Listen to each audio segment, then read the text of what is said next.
la sainteté. Vous, les États-Unis, ça ne vous fait pas peur là, les choses qui arrivent là. Et vendredi dernier, on a causé de ça là. oui, nous parlions et dimanche le lendemain où nous avons parlé le vendredi et dimanche, il y a eu encore des tueries, n'est-ce pas? Oui. À l'église là. C'était un changement au Texas. Vraiment. L'autre encore arrive, d'autres séries arrivent encore. La sœur Elena, et coupe ton micro dans ce cas, coupe ton micro, c'est désagréable avec le bruit là, des enfants là. Donc ça arrive encore, il y a encore d'autres séries qui arrivent, d'autres séries. Ah non. Ça va encore On arriver. n'en doute pas. Ça va arriver jusqu'à ce qu'il y ait un amendement qui va changer le statut des armes dans votre pays. Voilà là où ça va conduire. Ils ont déjà changé, non? Ils ont changé, hein? Le port d'armes. Oui, depuis. Et comment les gens portent toujours les armes? En tout cas, il y a des grandes compagnies qui font de cela leur commerce. Ils ne veulent pas que ça change, le statut change. Donc ça doit changer drastiquement. Vous voyez que dans un pays, il y a plus de mortalité. La statistique montre qu'il y a plus de 30 000 morts par an chaque année. Le Cameroun, lui, n'est pas loin. C'est plus de 4 000 morts par an sur le lax lourd. Donc chaque pays a sa spécialité. Donc plus il y a les armes dehors, plus il y a plutôt des tueries. Alors que le principe, c'est qu'on se protège plutôt avec les armes. Mais là, les armes servent plutôt à tuer. Vous voyez qu'il faut seulement qu'on se protège avec le Seigneur, n'est-ce pas?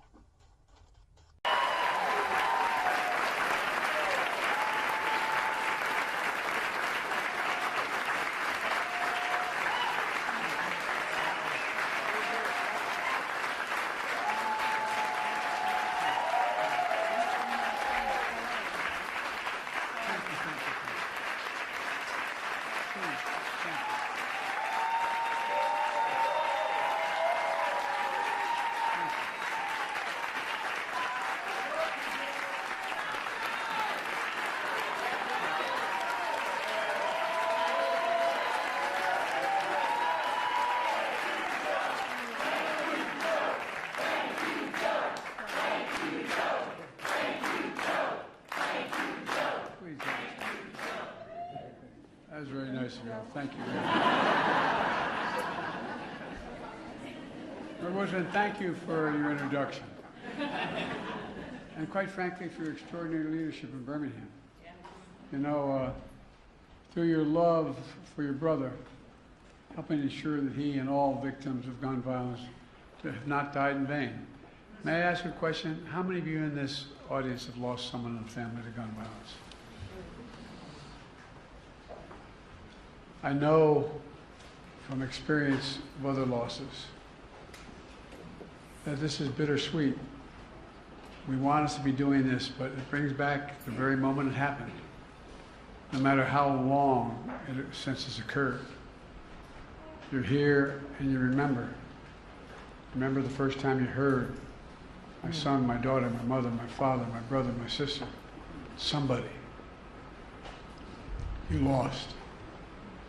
I know the feeling in a different context, and it's heartbreaking. So thank you for the courage to be here. I know the intensity of your feelings, but thank you, because it really does require to relive the moment it occurred, and that's tough. And I don't think people who haven't been through the loss of someone through an accident or through violence fully understands it until it happens, and I hope that doesn't happen to the rest of you in any circumstance. So thank you Sari, for sharing your story, and your classmates, your teachers, your friends in Parkland. You know, an extraordinary courage inspires a nation, and we stand with you, for real. Quite frankly, you inspired me when I met many of you after that tragedy. Before I begin, let me speak to our preparedness, then very briefly, for the hurricane, Helena. We're expecting a catastrophic storm, winds and flooding throughout the southeast, starting in Florida right now. Kamala and I have been briefed and spent many hours with FEMA, including recently. Ambassador Griswold is on the scene tomorrow.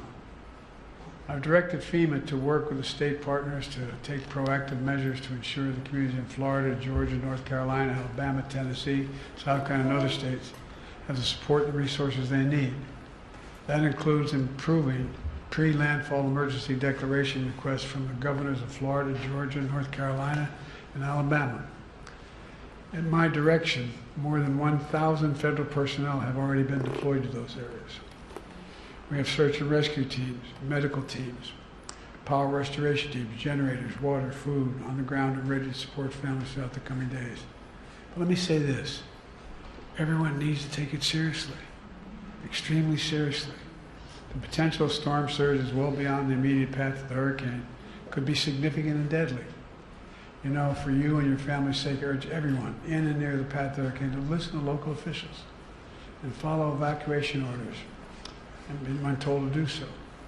Remember, 2 years ago, just 2 years ago, 150 people were killed when the surge was only 14 feet. Now the surge is expected to be up to 20 feet. 20 feet. So take this seriously. From the bottom of my heart, please take it seriously, anybody listening to this. And because, anyway, the tendency is to say, I can do this, but you can't. 20-foot storm surge, you can't. Folks, now for the reason we're here today. I want to thank Vice President Harris and members of our cabinet, members of the Congress, including Birmingham's extraordinary Congressman Terry Sowell. Terry, stand up. Stand up.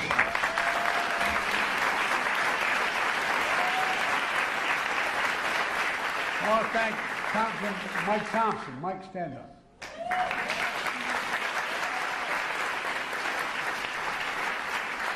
And a good friend, one of the brightest people I know, Jamie Raskin. Jamie, stand up.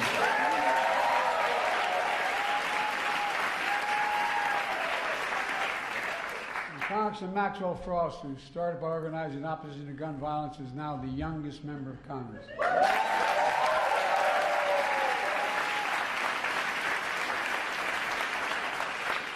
Even when I was the second youngest senator in history, I never had that much hair.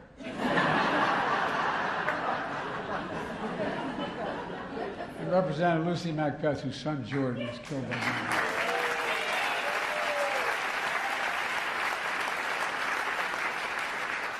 Thanks, Lucy. Thanks for being here.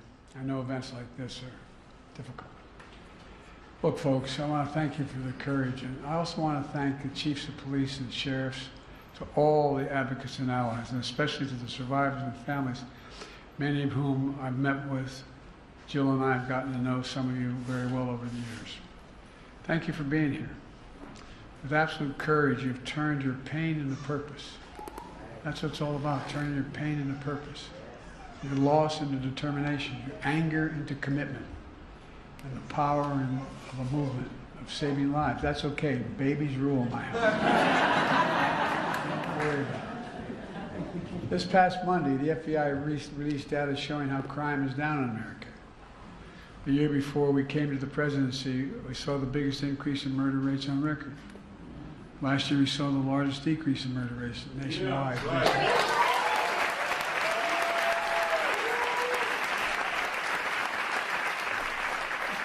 Thanks to guys like you wearing those uniforms. The homicide rate in 2023 was 16% below the year before we became president and vice president. In the first half of 2024, in large cities across the country, homicide rate dropped another 17%. Last year, we also saw the lowest rates of all violent crime in more than 50 years. Murder, rape, aggravated assault, robbery all dropped along with burglary, property crime. It matters. And together we're making clear, if you want to talk about reducing crime and violence in America, you need to talk about guns in America.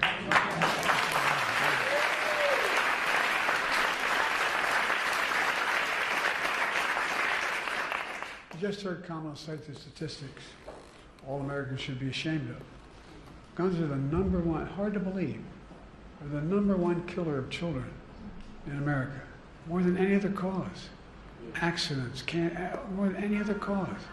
It's almost unbelievable to think that's, it's sick. Last year, after another school shooting, my predecessor said, like some of the members of Congress said, just get over it. Yeah. I'm going to be very blunt. Secretary Vance of Ohio has called these shootings facts of life. Who the hell do these people think they are?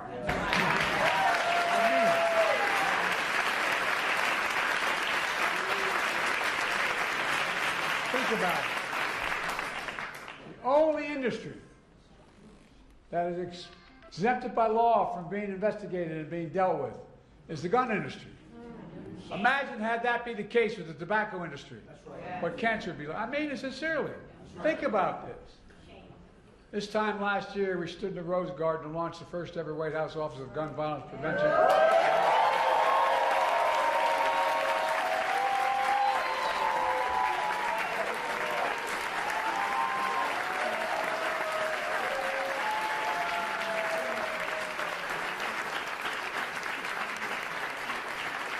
Look around the room, I see survivors, like our former magnificent congresswoman, who's always out there fighting. Thank you, guys.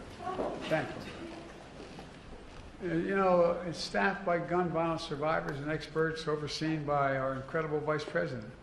The purpose is to drive and coordinate the government in a nationwide effort to reduce gun violence in America. Over the past year, we made tremendous progress. More background checks required for firearms sold at gun shows online. New interagency response teams to support communities after mass shootings. And I've been to all but 3 mass shootings in the United States of America and spent time with surviving families, many of whom I see here in this audience, because it's important to raise up what's happening. Most comprehensive federal guide ever on safe gun storage of firearms. First ever Surgeon General's advisory declaring gun violence to be a public health crisis.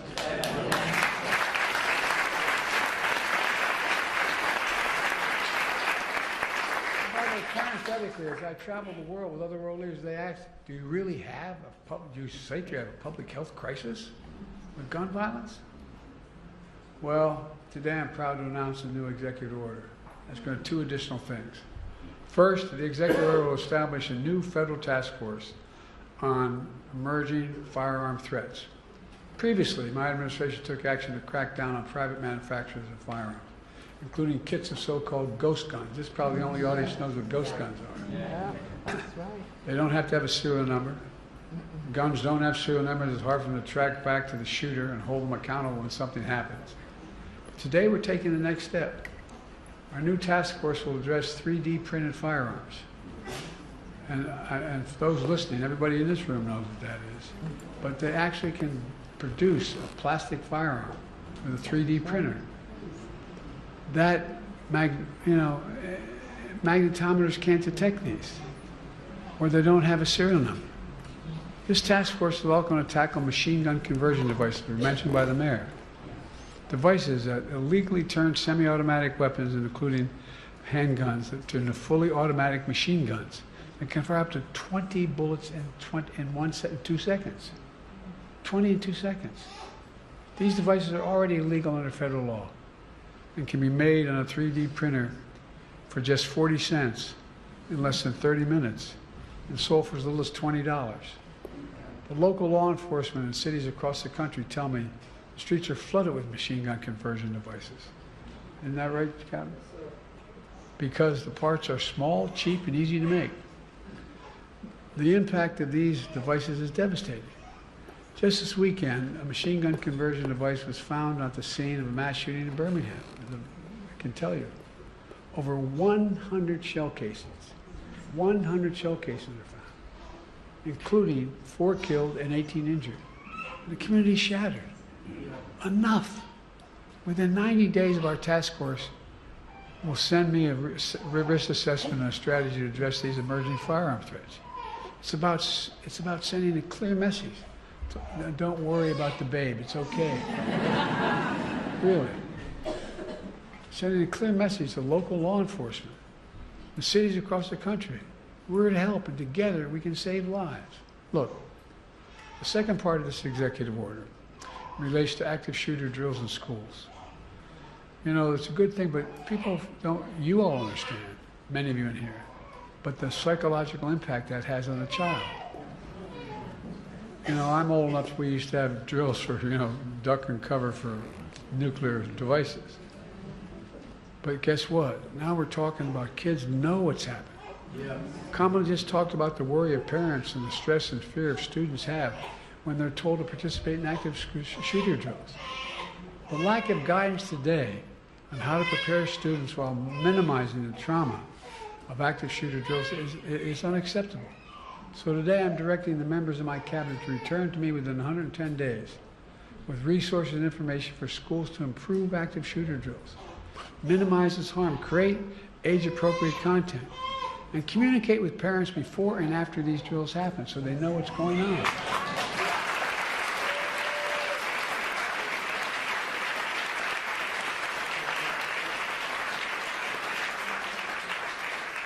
Folks, we just have to do better, and we can do better. But that's not all. Today, my administration is also announcing a whole series of new actions to address gun violence. We're releasing a new tool with resources to help schools communicate with parents about safety of storing firearms in their homes. And by the way,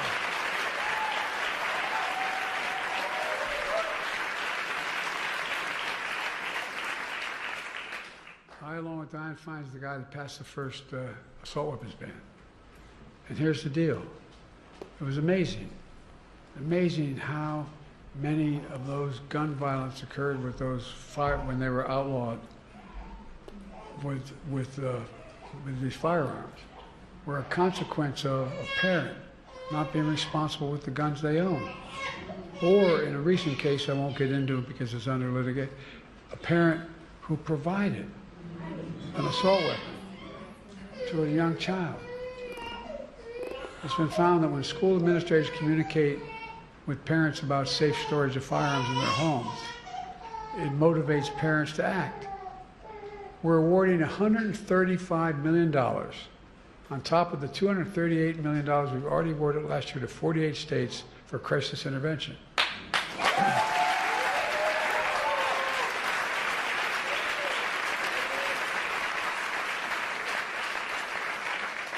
Including tools like red flag laws. I'm going to say, be very personal here.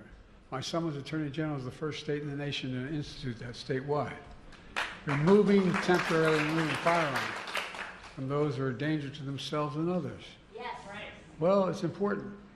We're awarding an additional $85 million to 30 community violence intervention programs on top of the $200 million we've already invested in these programs.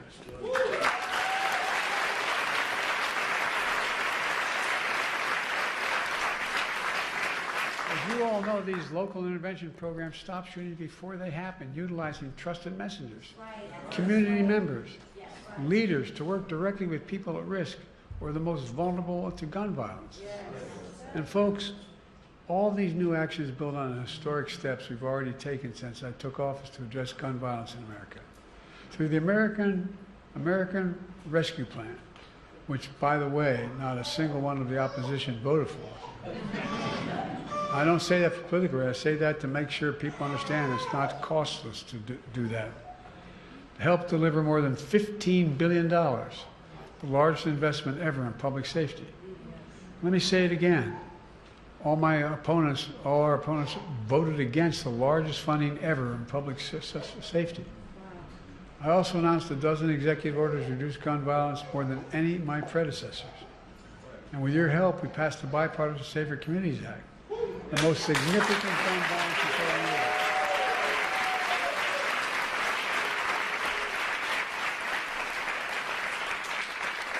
And so many things because we had a first-rate prosecutor who had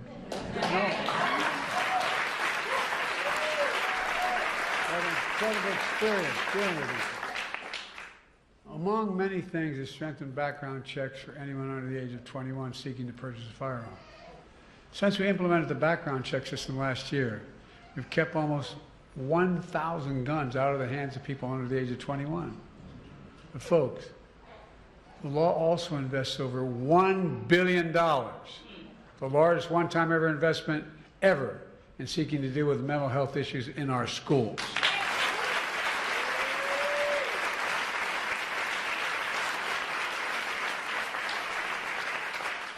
Help them deal with the grief and trauma of gun violence and other traumatic experiences. We spent a lot of time, didn't we, with those kids? Afraid to go back to school.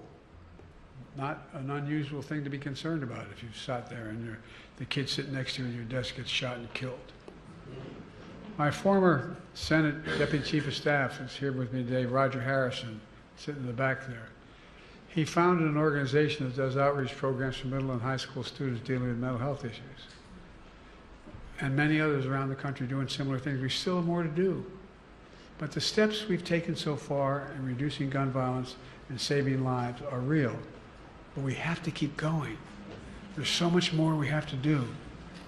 I think it's time to reinstate the assault weapons ban and high-capacity magazines.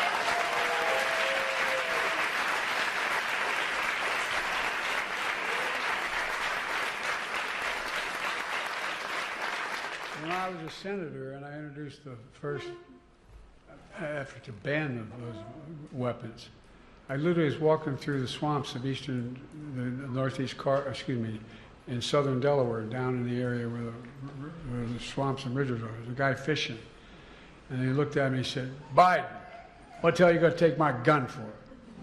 What, you take my assault weapon?" He was fishing. And I said, "True story." And I said, "You need that?" He said, "Yeah." I said, "You must be one hell of a lousy shot." And I don't see a lot of deer running around here wearing Kevlar vests. So, well, that's not, why do you have it? Well, I hunt. You hunt like hell. Look, it's time we establish universal background checks. Universal. And require safe storage of firearms. I mean it. Start holding parents accountable for being negligent. By the way, if you pulled up here wherever you parked and left your key in your car, and a student steals the car and gets in an accident, you are held responsible. Why in the hell would not that be the case if you left a gun case open? I mean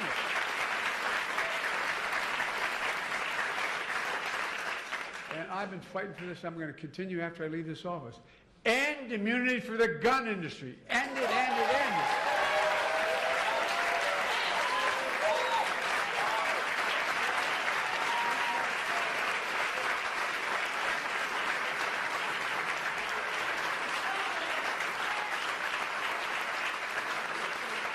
Look, folks, I taught constitutional law for years, constitutional law. Never was the Second Amendment meant to be absolute. Back when it was passed, you could not own a cannon. No, I'm not joking. People like the liberty of Americans is water with the blood of patriots. Like hell. I'm serious. Think about it. Think about it. It was never absolute. Never, never, never, never. It's time we increase funding for the Bureau of Alcohol, Tobacco, Firearms, and Explosives.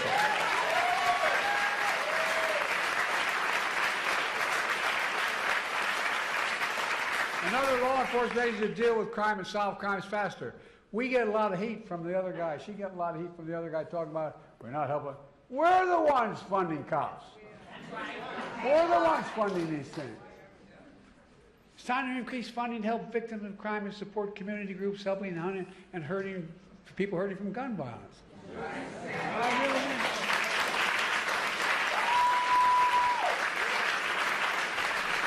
Unfortunately, my predecessor and a lot of congressional other people opposed all these steps to reduce gun violence. Instead, they tried to stop the crackdown on ghost gun kits, by the way. Well, yeah, that's a real big deal. I mean, we can't deny the Second Amendment right. Give me a break. If they got their way, criminals could traffic guns and commit crimes. Congressional opponents are trying to defund the Office of Gun Violence Prevention. There's an amendment to defund the Office of Gun Violence Prevention. Bless me, Father, as we say in my church. They attack the FBI and want to abolish the Bureau of Alcohol, Tobacco, and Firearms and Explosives. By the way, that's written out, which is responsible for fighting gun crimes. Folks, you can't be pro-law enforcement and be anti-FBI and ATF. That's outrageous.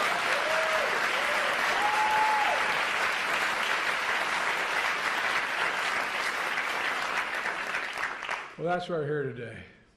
And why this is so important. We need your help in fighting and standing up to the gun lobby, gun manufacturers, the politicians who oppose common sense gun legislation. Because whether you're a Democrat or Republican or Independent, we all want our families to be safe. We drop families off at the house of worship or a child at a mall or a movie theater or a school. We don't have to worry about whether that's the last time we'll see them. I mean, think about it. Think about it. We all want our kids to have the freedom to learn how to read and write in schools instead of duck and cover. Let me close with this. I know how difficult this work is, particularly if someone's been through the tragedies and consequences of it. But I also have no illusions about the champions and heroes in this fight, including all of you. I really don't. Look what you've already done. Look at the movie you built. Look at the elected officials standing alongside me and here today. Listen to the young people speaking out. That's the power of your loved ones and their memories.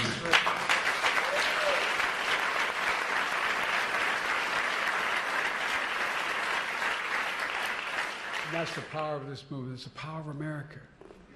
We just have to keep going and have faith in who we are. Ladies and gentlemen, we're the United States of America. There is nothing beyond our capacity. Nothing, nothing, nothing. I mean that. I swear to God, I know I look like I'm only 40, but I'm 100 years old. I've been around a long time. I really mean it. There's nothing beyond our capacity.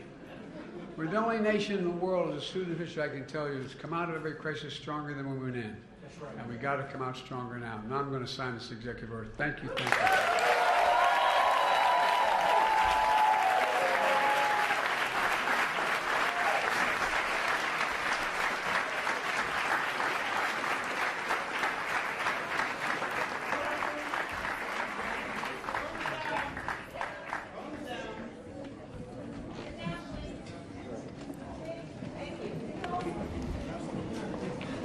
All right.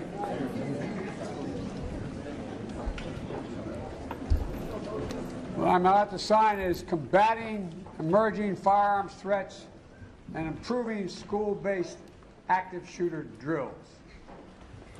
Never thought I'd have to sign something like this, but we do. We thank you.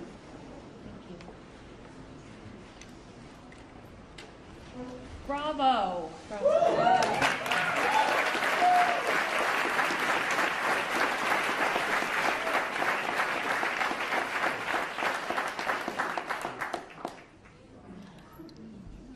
Keep it going, boss. Thank you.